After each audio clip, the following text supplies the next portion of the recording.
Hey everybody, it's Rajesh here. And Tane here.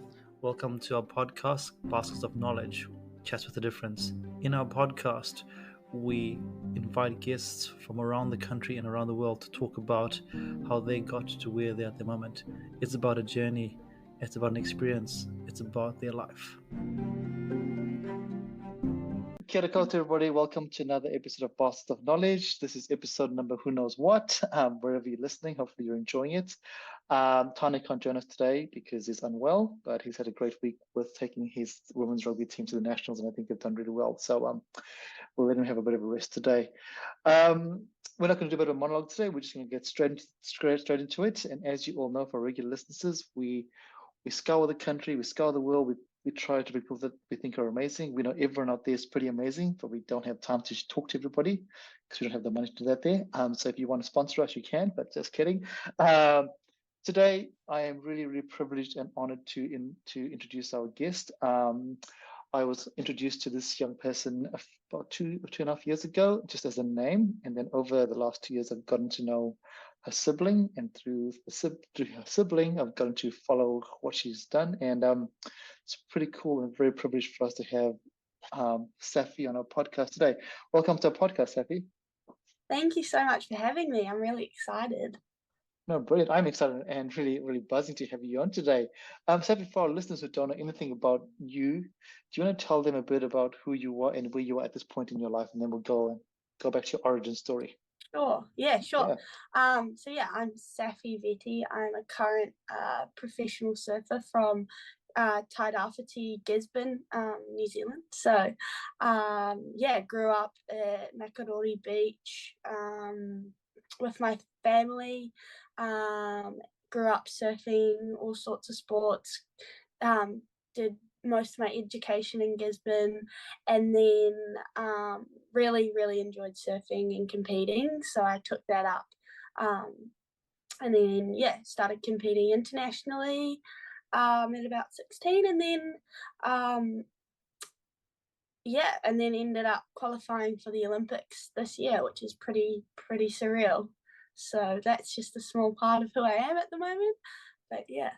Beautiful. What a great introduction. And that's very humble and very, very, very humble there, but that's cool. Let's start with the first part. I mean, for our listeners out there who don't know anything about Gisborne, do you want to explain what Gisborne is like in the context of New Zealand? Because it is an isolated community. Yeah, it is. Gisborne's very far away from pretty much anywhere.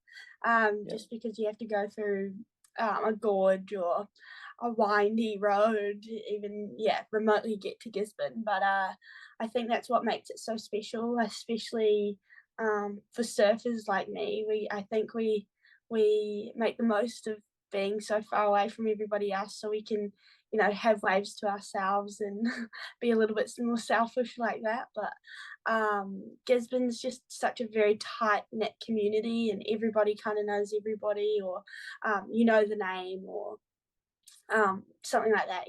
So I honestly didn't know anything else until I moved out of home about a year and a half ago to the Gold Coast just for surfing, and then most recently I've just moved back, which is quite nice to be in my own bed and kind of be around mum, the community, and see my little brother a little bit more, which is nice. So I think Gisborne's just I couldn't think of anywhere else I would have anywhere I grew up. I guess it's something special about Gisborne where you grow up going to school and you hang out with older kids and younger kids, and you get exposed to talking to adults at a very young age. And I think that's where I thrived. I loved communicating and I love socializing, and I think Gisborne's really, really good for that. I like to think of Gisborne as a place that you've got to get past all the winding roads. You've got to want to get there. When you get there, you're rewarded because you're there. Exactly. The people are amazing. The beaches are amazing, but also you get the first sunrise, which is pretty epic. Yeah, in the whole world, which is pretty cool. I like to claim that. I'm actually born on the 31st of December, so oh wow. So it's pretty cool to I guess, claim that, I'm first to see the sun in the whole world, and like that brings out the new year from my birthday to the new year, which probably didn't make much sense, but it's pretty special, and I agree with you. I feel like lots of people judge Gisborne for being so small and kind of rugged, and I guess there's a lot of like, it's not a big city at all, and you've just got to really like invest your time into getting to know it. And if you get a week of rain, then it's not so nice, which is understandable if you wouldn't want to come back, I guess. But when you see the sunshine in Gisborne in all its glory, honestly, you never want to leave. And that's why lots of us here in Gisborne call it the G trap. Because once you come, you never want to leave, and it's just so beautiful when you see it on a good day. Yeah. And the people also, the people, I've been very privileged to meet some amazing people from the East Coast who I think are pretty special in so many ways. But Totally. you can't put your hand in it. It's just something really special about people from the I community, agree. which is really unique. Yeah, totally. And if we shift away from Gisborne and talk about, obviously Gisborne is a huge part of you, so we can't really shift away from it because it is you. You live in it, and it lives in you. You spoke about surfing being you're a pro surfer, which is amazing, and we'll talk about the Olympic qualification in a bit. But let's go back to Saffi as a 15-year-old. And if I say to Saffi as a 15-year-old, hey Saffi, 15-year-old, you're going to be going to the Olympics in 10 years' time, what would you have said to me at that point in time? Yeah. Oh God, I have no idea. Like at 15, I was what year? I don't even know what year I was at school. Probably like year 10 or 11. Yeah, That's no idea. correct, We'll I go with think. that there. Yeah, we'll go with that. So, and I was just getting into really like wanting to do well in surfing and like push myself a lot more. And to think that there was even an opportunity to go to the Olympics, I would have laughed in your face, to be Yeah, honest. Like, yeah. I would have laughed at myself to even have that sort of dream. And I always wanted to go to the Olympics, no matter what sport I wanted to choose, like Be involved what in. pathway Yeah. I wanted to go down. And so I'd grown up watching the Olympics, and I wanted to do it. I wanted to go there and do it. But I guess with surfing, there was no opportunity. It went up about 6 years ago now.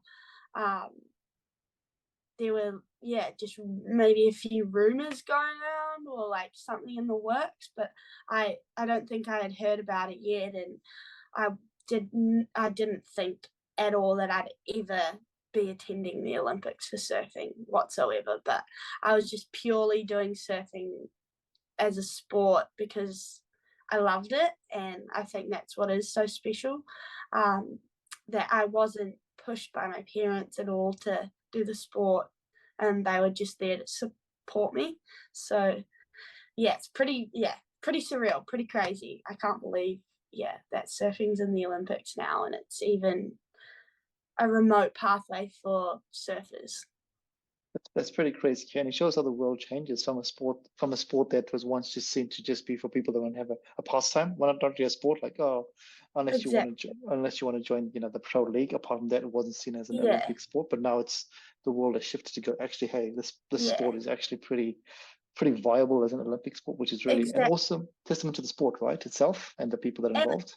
And I feel like it's now taken more seriously, because I feel like when you mention that you're a pro surfer to, like, I don't know, someone that isn't around the ocean or around surfing that much, they kind of just, I feel like they have judgment straight away. They're like, oh, you're just a bum, or like, I don't know, you don't take life too seriously. And I think now that it is in the Olympics and it is a pathway as a job, it's gonna it's a profession. You work just as hard as a normal job. You sacrifice just as much. So I think it deserves to be recognised as a high performance sport for sure. Yeah, totally. I mean, it is a high performance sport. And talking about the judgment though, as well as a young female in the sport, what was that like? Because obviously you're battling two things. You're battling surfing as a pro sport, and then you're a female in a sport that's not seen as a sport. What is that like for you as a young person going through it all? Yeah, I mean, growing up, like I was around surfers a lot anyways. My Yeah. dad was a surfer. All his friends surfed, and then my neighbors surfed, and one of my neighbors was he was an ex-professional as well. So and it was always there in sight, but lots of family friends potentially didn't really think that it was ever gonna go anywhere, maybe, or even family. I don't know, like um, I think that it was hard for me at say 15 to mention I want to be the best surfer in the world, especially to my peers, because I was in high school still, and they were wanting to be doctors, they were wanting to be lawyers, or um, whatever. Like that was just what was laid out in front of us. There was no kind of, I guess, alternative to um, going to university, getting a degree, and then getting a job. Like, so I was almost like rebellious to, go and take surfing seriously, because that's what I was good at.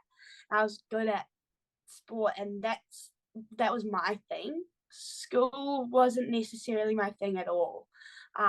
So I wanted to take surfing as seriously as I could, and do as best as I could within the sport, to then be considered,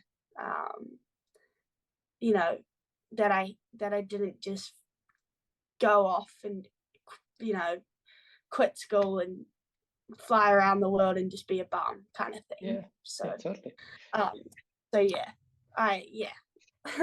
And I guess you mentioned that your family didn't say you have to do this and do that, but as we both know, your dad was a huge influence in this whole pathway for you. Do you want to speak a bit about that and how your dad has been a big part both? I mean, you're not going to speak for your brother, but for yourself, Yeah. his impact on getting you to where you are. Because when I was doing my reading about you, there was a moment where you basically gave up because dad passed away and you're like, oh, this is not it. So if you talk about that dad's influence and that transition period where dad passed away and getting you through that to where you are today, if you don't mind Yeah, sharing. I mean, yeah. So dad was a surfer. He grew up as a teenager surfing.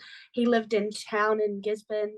He was born in Wairoa, um, and made the move up to Gisborne when he was like 4 years old, maybe, with his older siblings, a brother and a sister, and mum and dad. So um, he, yeah, just went to school here, and then decided he wanted to surf, and he'd bike out to Wainui or out to Makorori to surf, with all his friends, and that was a long ride from Oh yeah. town, especially if the waves weren't good in town. So, um, yeah, he dedicated a lot of time to the sport for sure. But I think he was also very focused on his academics as well, and ended up going to Massey, and then yeah, onto getting a proper job. But he competed a little bit as well, but um, didn't take it as seriously as what some might have. But yeah, I guess then he had Finn and I with my mum, taught my mum how to surf, which is pretty cool when she was young, and then yeah, taught us how to surf. So dad put me on a board at like 2 years old, and right out front of our house, which is pretty cool. We still live in the same house. It's just been the old one just got knocked down and we rebuilt. And that was like one of his dreams from a very young age, to be able to buy the home that has been in our family for like 4 generations, I Oh think. wow. Yeah. And his dream was to, own a farm on the beach, but he managed to just get the house on the beach instead, which is still Gosh, Pretty epic. so cool. Pretty epic. Yeah. Very lucky, very, very lucky kids we are. But yeah, and then we got into surfing, but we were also very into other sports, and we had to grow up doing team sports, otherwise we couldn't surf.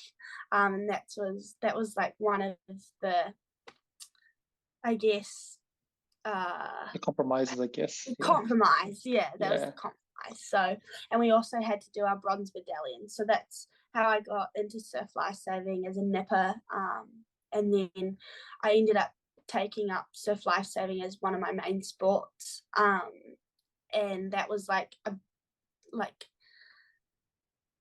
surf lifesaving, surfing, that was me, and I loved it so much. And I pretty much grew up at Wainui Surf Lifesaving Club, just spending lots of time in the water with all my friends, and then going surfing afterwards. Or we'd take our surfboards to the surf club as well. And so after training, we'd just rush out just before dark or just before training. But yeah, so most of my weekends was surf lifesaving, and we'd travel to contests and nationals for surf lifesaving as a junior as well. And then surfing was like, I got into that at 9, maybe more seriously, and then started competing at like 11 at regional events and stuff. And then it was around like 16 that I decided I wanted to give up surf lifesaving after having gone to Australian nationals. And I did all right, but I didn't do as well as what I wanted to, obviously. And I just think I found surfing a lot more fun and a better kind of environment for me. And I mean, surf lifesaving really built me as a well-rounded ocean kind of waterman, I guess. And I think I give my, hands down to my coach Dion, my coaches Dion and Gary. Dion, oh my gosh, Dion, what's his last name? Oh my god, I know. Anyways, Dion and Gary were like, yeah, my coaches. And you know who you are, Dion. You know who you are. That's all that matters, Dion. Oh my, Williams. Oh my god, Dion Williams. He is the best person ever, and him and Gary were like two peas in a pod, and yeah, they just gave me lots of confidence in the ocean. And Gary's youngest was my best friend here in Gisborne, and is my best friend here in Gisborne, and we grew up doing surf lifesaving and surfing together in contests and stuff. So yeah, and then Dad would come to all our events, and then I would go over to Australia to start going to events, and we'd all go for a family holiday. And so, Mum and Dad worked their butts off to get us to do these events and, go for all these amazing trips. And Finn would compete as well. And Dad was he was our coach. So, and we had a pretty strong relationship with that. I never really felt like once he was pushing me too hard or putting too much pressure on me. He'd always be like, all right, go out and have fun. Like, don't put pressure on yourself. Like, what's the point if you're not having fun? So I think that's what I have to remind myself now as well. And then I think I started doing pro junior contests over in Australia, and I did that for 2 years. And on the last event I attended to, I won, which was like my first big kind of realization moment that I could really do quite well. I'd gotten one other result in Australia as a junior, but that was like a really big deal for me. And at that time Dad was really sick, so with bowel cancer, so he was going through a rough time. And I got home, and it had been his birthday the day before, and I got home and he had bought me a cake for winning this event. And I was like, hang on a second, you're not meant to buy me a cake. I'm meant to be buying you a cake. Why are you buying me one? And I think that just sums up like him. He was very like giving. He would give a lot of his time to other people. He would give a lot back to Gisborne board riders and the Groms and coming up. And even though me and Finn were too older, like well beyond, 10 years old, he would still go down and coach. And I think that's who he was. And he just wanted not only the best for us kids or his own kids, but for those that had come through the ranks as well within Gisborne. And then a year later, he passed away. And that was obviously like a huge shock, because I kind of didn't really have a grasp on how sick he actually was, because he was so positive, like so positive. I think he kind of shielded how sick he actually was, and he didn't want to let us know. So I think it was like a shock, but we knew he was sick anyways. So yeah, I guess that affected how the family dynamic was going to be now, and how if I could even be able to afford to do my contest still, because I was kind of at the real like pinnacle of my career so far as a junior, and Finn was just coming up and about to complete his last year of school, and by that time I had dropped out of school. So yeah, I guess it really rocked us in an indescribable way, really. Yeah, and thank you for sharing that, because like no one can can't pretend to imagine what it's like. And thank you for sharing that. But what's really beautiful is the story that your family and your dad specifically had, not just for you, but also for the whole surfing community. And Gisborne being a small place, everybody knows everybody, and I'm sure that you were not the only one that's rocked. The whole community would be like, oh man, this is a big loss for the community. But I love that how your dad baked your cake and you were like, oh, cool. What about I should be doing the other way around? So Yeah. that's so cute. And then when dad passed away, I read that, like, because dad and surfing went together. That was it, right, for you? So dad passes away. And what is that like for you now? Because surfing and dad go hand in hand, and now you've got this big hole in the thing that you really love. What is that like for you? I mean, yeah, it's been something we've had to come to terms with. Yeah. Because you don't know how people feel unless you've been through it. Yeah. So I think that was probably the trickiest, is that you feel like your friends are going through the same thing, but they're not at all. Like they've still got two parents, and they've not seen someone really close to them be so sick.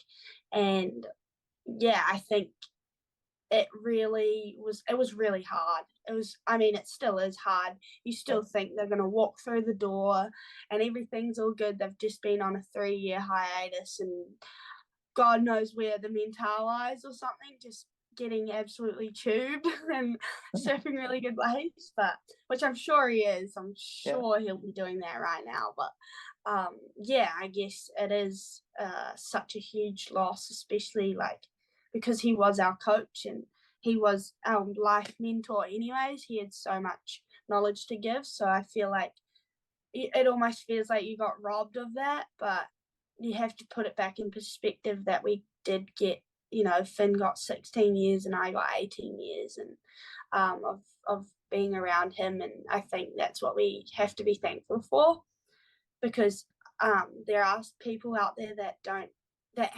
haven't even had that long a time with their parents. So yeah, I mean, I was out in the ocean when my dad was getting driven down the road to go to the funeral location, and I just couldn't bear standing there with my family and a few friends watching that car get driven down the road. I just had to go in the ocean. And I have a story that when I was out there watching this happen, it was pretty much flat that day out in front of our house, and I just went out because, like I said, I couldn't bear to watch what was going on. and a set wave, like a full set came through, and it was like perfect. And I was like, oh my God, what is happening right now? And I'd just been waiting for like 20 minutes for a wave. And as soon as Dad's like just about to leave from like the car park from our street, our road, I managed to just catch this wave, do like what we call a layback. And you kind of lie back in that whitewash a bit, and I could feel a handprint in the back of my back, like push me back up, because I was like, oh my God, there's no way I'm getting up from this like maneuver.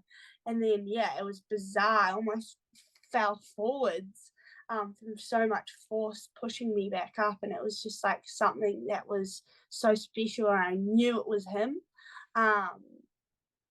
So that was like reassuring in a way that I know he's always around me and he's always going to be here. But obviously, yes, it's been the hardest 3 years of my life, or probably been a bit longer than that with him being diagnosed. But I mean, it was hard to get back into surfing after that, to be honest. And I didn't really feel like competing, and I didn't really feel like seeing anybody at events, and just kind of getting like a pity pat on the back kind of thing. And like, we had so much support from our local community. It was ridiculous, and I will never forget it. And I hope that if anyone is in my position in the future, that I can do the same for them. So I think, that it was so special. But leading into comp surfing again, it was really tricky for Finn and I, but we managed to pack up the car 3 months later and go to nationals, and managed to come away from nationals with being national title holders, which was massive. And we knew it was Dad sending those good waves to us up in Piha, and I think that we thanked, we dedicated all our results to Dad, and we both got awarded most outstanding performance from the Surfing New Zealand. And that was almost a thank you from us to him. So that was cool.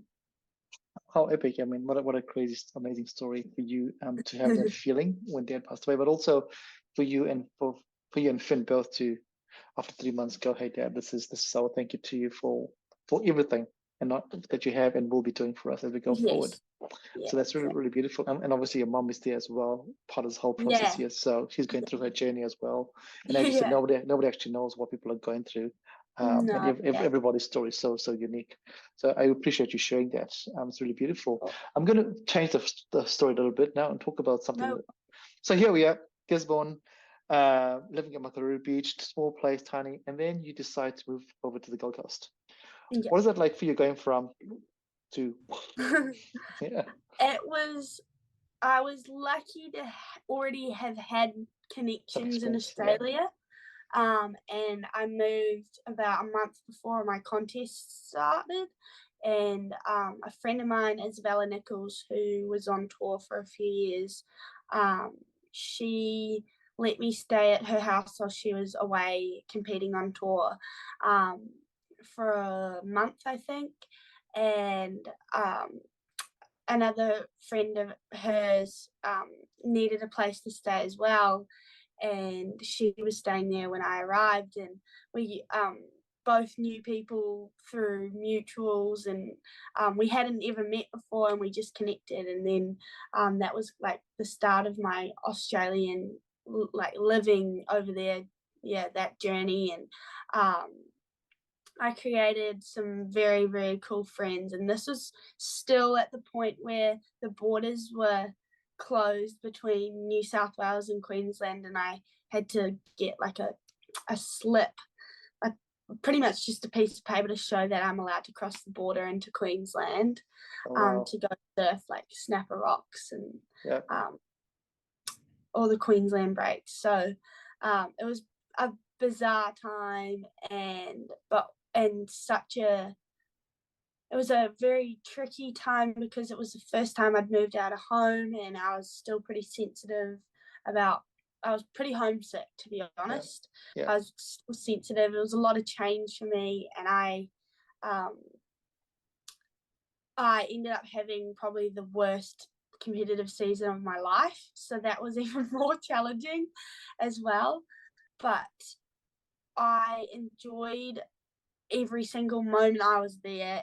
Even if I wasn't having the best season competitively, I still loved every minute of moving there and challenging myself and putting myself outside of my comfort zone and getting coached by really amazing coaches and having that opportunity. And I met lifelong friends and families, and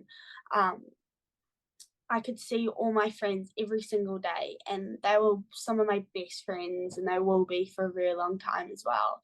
So I think going from Gisborne, not having too much in common with lots of people, to then going to Australia and really finding my people and getting along with lots of cool girls, which is really fun because it's fun to surf with girls that almost surf better than you because you get to push yourself a lot more.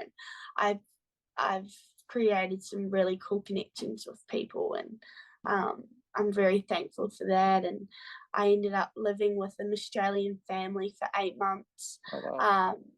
And the father, I already knew, but the mum and the sons I hadn't. So it was really cool to connect with them. And the sons were 11 and 9, and they were just the best kids. And I could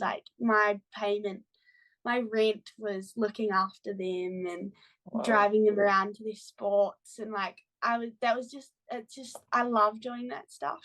And it's just so much fun. And I got along with the mum really, really well. And the dad, he coaches on tour. He coaches Saffi Gilmore, who's a 8-time world champion now, and Griffin Colapinto and Caitlin Simmers. So it was really cool to be around him and experience why he is such a good coach, because I think it does take a lot more than just telling someone what to do. And he could, they're such a cool family, and I'm really thankful that they came into my lives, and I hope they enjoyed having me. But I'm sure they did. I'm sure they did. They're amazing, and I was very thankful for their open arms and helping me out when I needed a place to live, because it was really difficult to find a rental while I was there. And the reason I was living with Isabella, or at her house to start with, was because I couldn't find a rental. So after my competitive couple of months, the family were just like, "Hey, are you sure are you all good? Do you need to stay with us?" And I was like, "I don't want to burn any bridges, but that'd be really helpful. I promise, I'll keep finding a rental, because I don't want to get in the way." Yeah. But they didn't want me to leave, and neither did I. So But worked out then. Yeah. So I have really cool connections. I think the cool thing about that is, when people think about whatever pro sports, especially sports that are not seen as mainstream, people think, oh, pro, therefore life is easy for you. But you shared some really cool things there that, hey, homesickness is real. It doesn't matter whether you are a high schooler living home or a pro surfer. Homesickness, home is always home, right? It doesn't actually matter where you're from. And also the challenges, you just have to have a place to live. It's left to have someone to look out for you, and it is pretty awesome that a family came into your life just when you needed it. And exactly. And the fact that it wasn't just a family, it was someone that you actually learned a lot about coaching, but also about yourself, working with all these the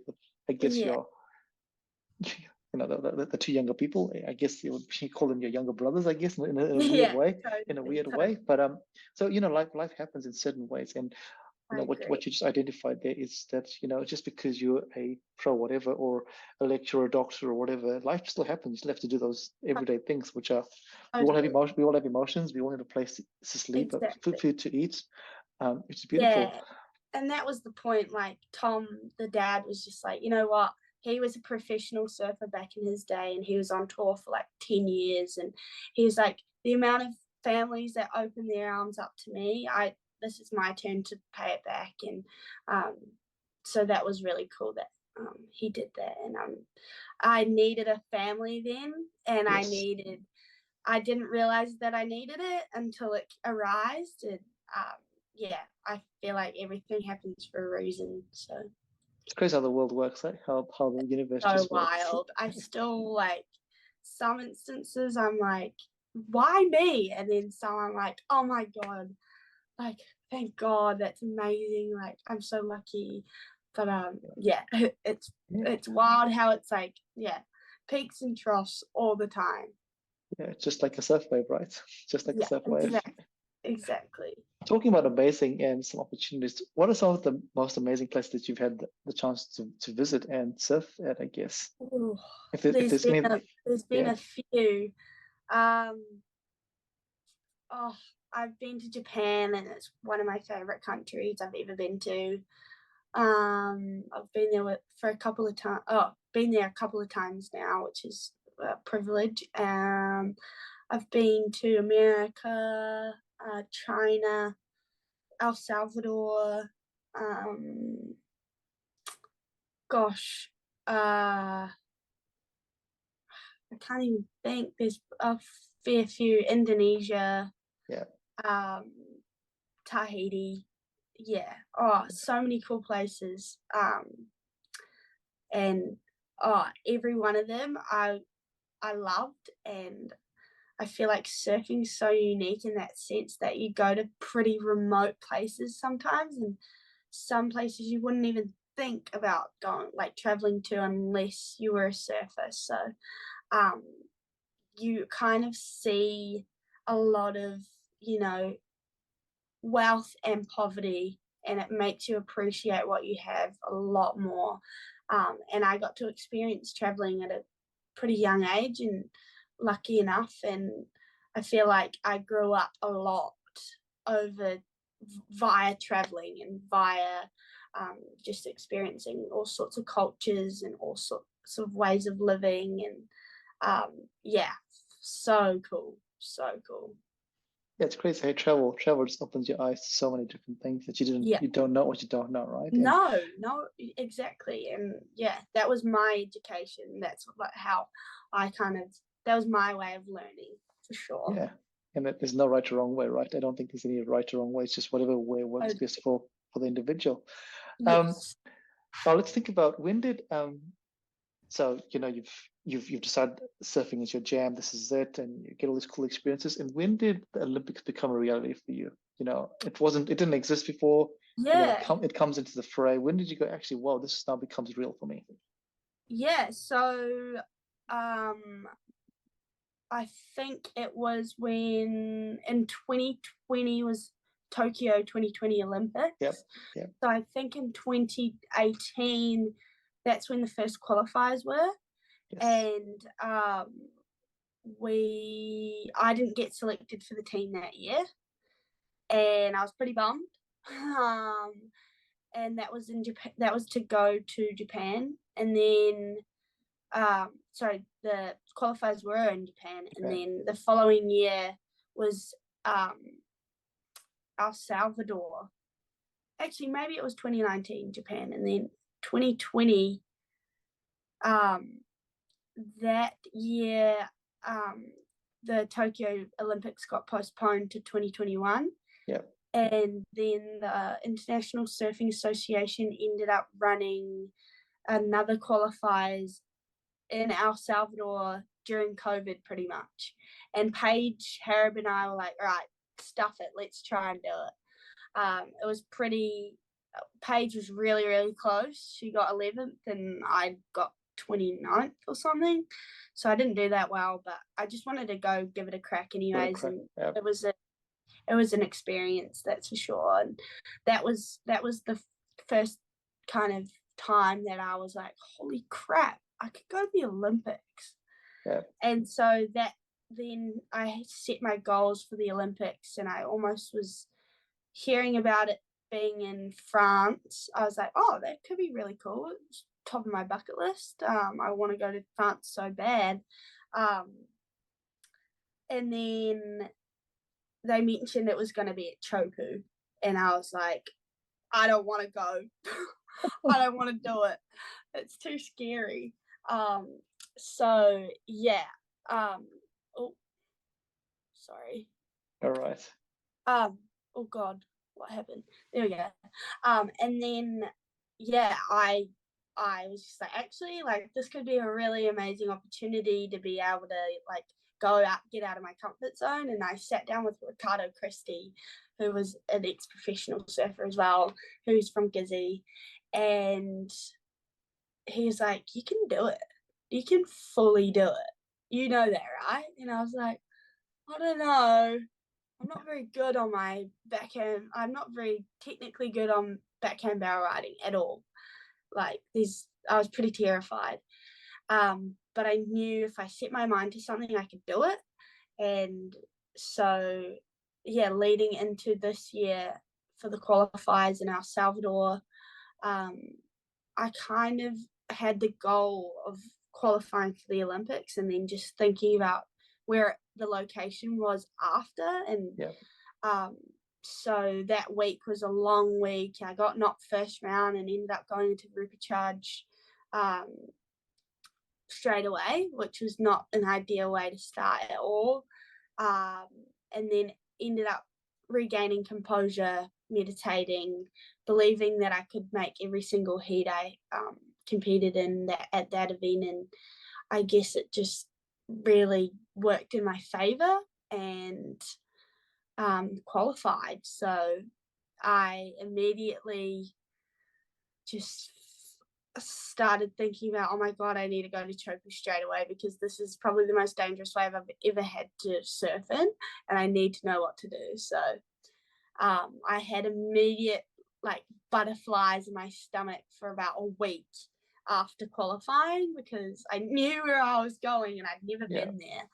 So it was pretty surreal, and it was such a crazy moment, because I don't think anyone really knew who I was at all. And they, like, all my friends that I compete against knew who I was, but I think lots of people I'm from Gisborne, New Zealand. Like, it's not a very like surfy popular place.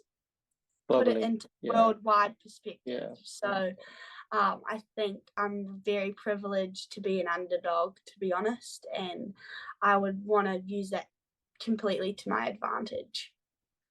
That's I love that. I love the story, and I'm going to ask you a few questions just now. But I remember when you qualified, because your brother texted me and told me, but so did Penny. They were like, guess what? And I was like, oh, everyone already, obviously, like, people who know you were really excited for you, which is really cool. But also they've seen the hard work that you've put into it, and just not the physical effort, but also the emotional. You did mention you were afraid. I mean, that's real raw fear. It's not just like, oh, you do the hard work, but you're actually exactly. And but what I want to touch base on is what are you mentioned the word meditating. Do you what are your tools that you use? So obviously there's all the technical stuff, which is out there, but each one of us does different things. You journal, you meditate, you visualize. What are your things that you tend to just for yourself? So meditating a lot. That's one of my key kind of elements that I love to do before, like, just in general, and then also particularly competing, before every heat, to start my day, to end my day. I have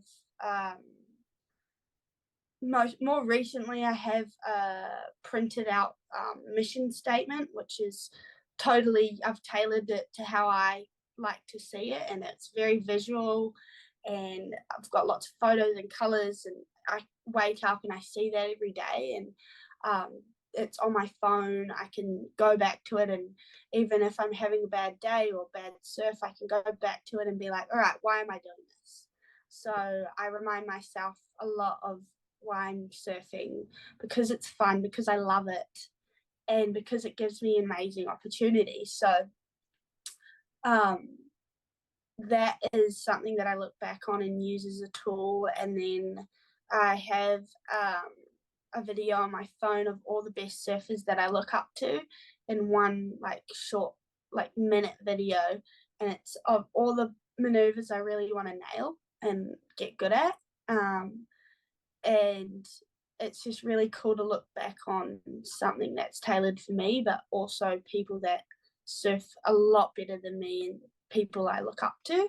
But that's pretty much it. I like to keep things quite simple, and that's, I think, how I work best. I like that because simple, lots of people try to complicate things, but hey, if you just simplify things right down to too many things to think about. Exactly, just keep it simple. And I think your simple thing was, what's your why? What is your why? Exactly. Yeah. When I work with lots of people, I always break it down to what's your purpose or what's the purpose. And even when I have these crazy long meetings, I'm like, yeah, but why are we doing these things? You tell us why. Yeah. If you can't tell us why you're doing something, then to me it makes no sense. Like it just makes no sense. So I love the way you put it into a video and into your mission statement, which is really beautiful. Yeah, I had help with doing that. I have a local guy here. He's actually used to be in the German ski team when he was younger, and professional skier, but moved to Gisborne and got the job to ski in Gisborne. There's no ski in Gisborne, no, right? yeah. So given up, that was he came to halt in skiing because he injured himself quite young, and now he's living in Gisborne with his family and runs Gisborne Board Riders. And now he's like my accountability partner almost. Awesome. After I've injured my knee, after I've been out of the water for 3 months due to a knee injury. And we've just been working together to plan the next year and take things a lot more I guess seriously and more high performance, with also keeping things light and fun.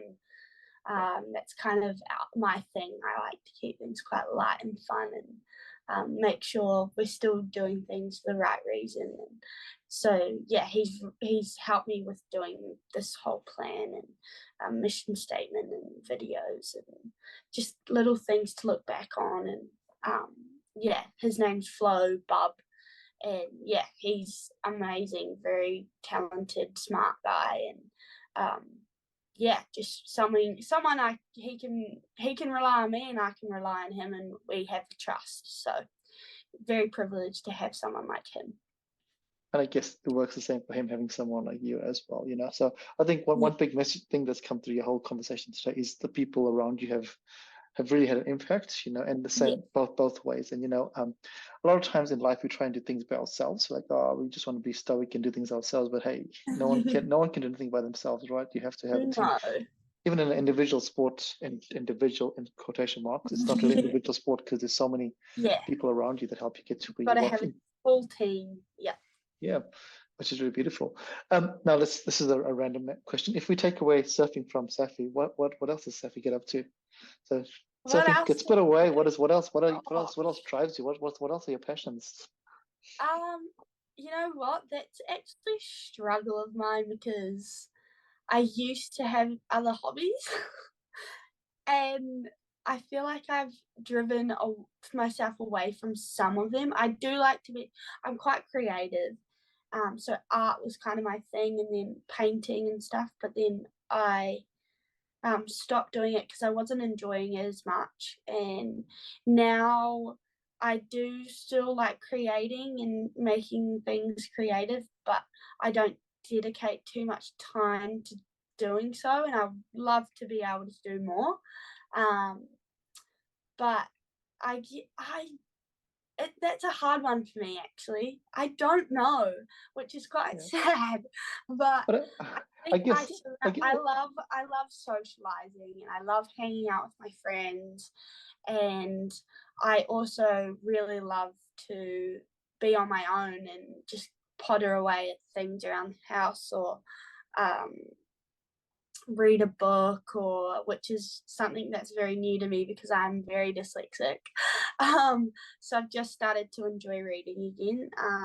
But I think a big one is just socializing. I love being around people, and I feel like I get lots of energy while socializing too. And I feel like I've always been really good at it, and no matter what age. So yeah, I don't know if that's really a hobby, but Well, I guess it was an unfair question because just asked the question because it's pretty cool for people to say, but you're a high performance athlete essentially, and this is if you tell someone what's your job and you go, my job is an yeah, accountant or a doctor or whatever, similar for yeah, you, what is your job? Your job is this is my yeah, high yeah, performance, yeah. and unlike and even doctors, lawyers, whatever, they have to perform at a high They level have, to get to that.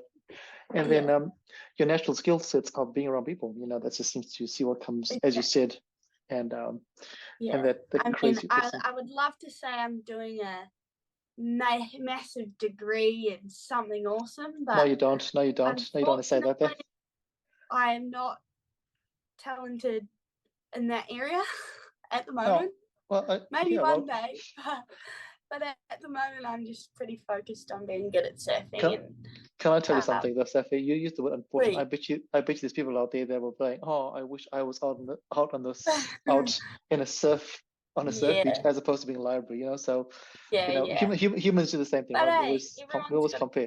That's right. Exactly. Everyone likes to compare stuff and compare things. yeah, exactly. So what's up for you the next few months? Obviously, you're at home now for a little bit before you start ramping up. Obviously, you've injured yourself, so you've got to look after yourself before you get back Yeah. into it. And yeah, so what's on the cards for you, I guess, for the next few? So yeah, so on the cards, I have return to sport on the cards. So Yep.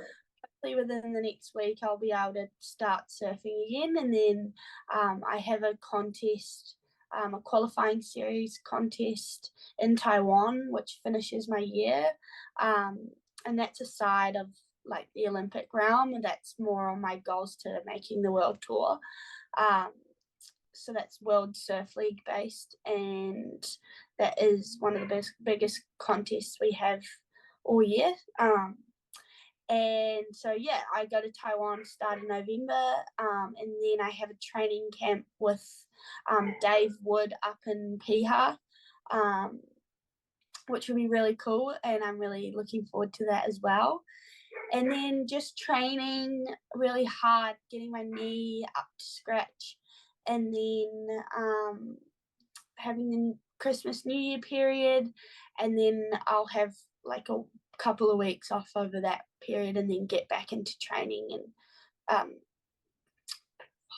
training, getting coached over that period before I go over to Australia for all my Australasia events. Start of Feb, I think, and then with a trip to Puerto Rico in between that. So, and then lots of Tahiti contests, I hope.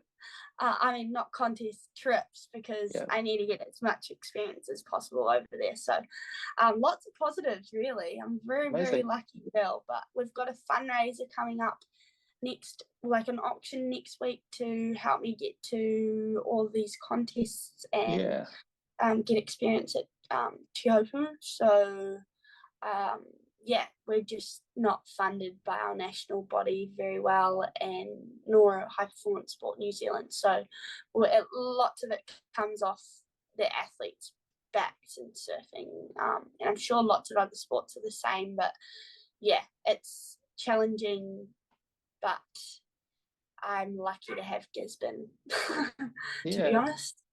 And that was my next question, I guess. Surfing not being a number one sport up there. You have this Yeah, big list of obviously sports. If our listeners are out, well, for our listeners out there, how can they help you? Because we'd love to. Surfing is a fantastic sport, and yeah, costs stop people from doing things. Unless yes, you are, you know, you've been lucky with your community. Some people don't. And they get hampered by yeah, costs. What's the yeah, best way if someone wants to help you, for example, achieve your yeah, goals? A good way to fundraise yeah. or to donate. But do you have any? Yeah. So I have a website. It's sorry, there's a lawnmower just going Yeah. past. I have a website. It's saffi-vette.com. and you can find my email there. You're more than happy to email me through that, or there is another email there I think you can go to. Otherwise, just flick me an email and I'll try to get back to you as soon as possible and see what we can discuss. And if I guess, I don't know, I'm awful at asking. It's so awkward for me, but totally. But what we'll do is we'll put this stuff in the show notes as well, so we can access it on the show notes if they want to jump onto your website. Yeah, so you don't have to ask anybody; they can come to you. No, you're fine. It is beautiful. Saffi, I know you've got to head away soon, so and I know we can keep talking for a long time because I think you have some amazing stories to share, and we've only touched the surface of how awesome you are.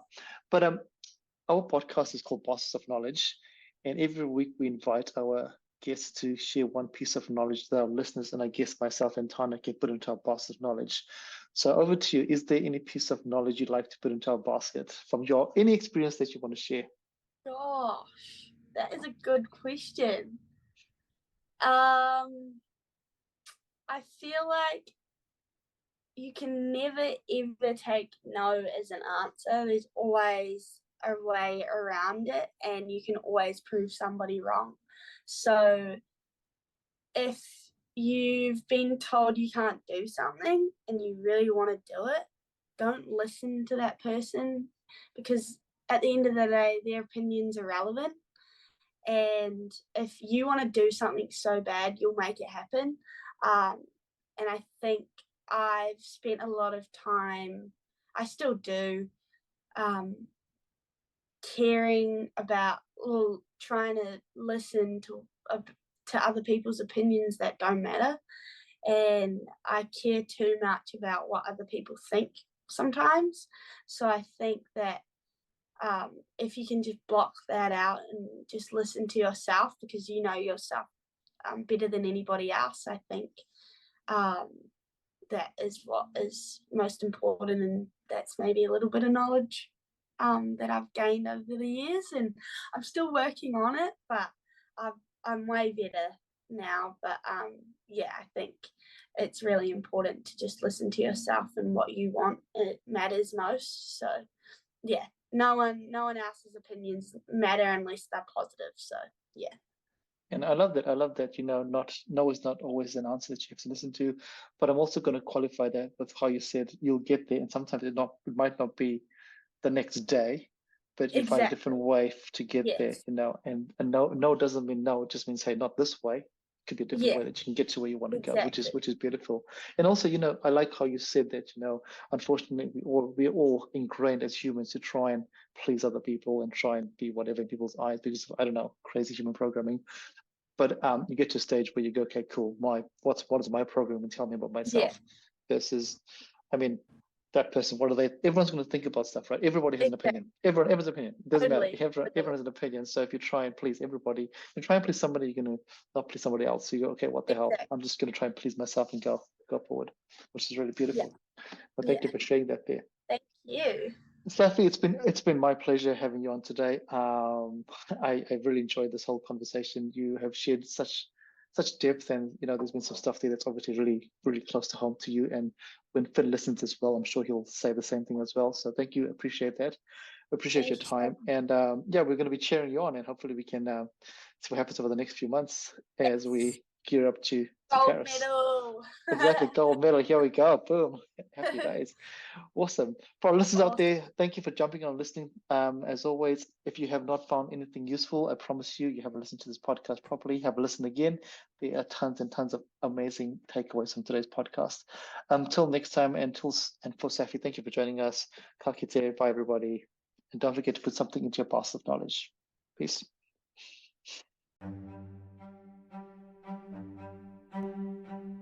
Thank you for listening to Baskets of Knowledge. Yeah, we hope that you found something useful to put into your basket of knowledge. And as we said before, remember to put something little into your baskets of knowledge every week. And as always, feel free to like, comment, and share this podcast. Thanks, everybody. Bye.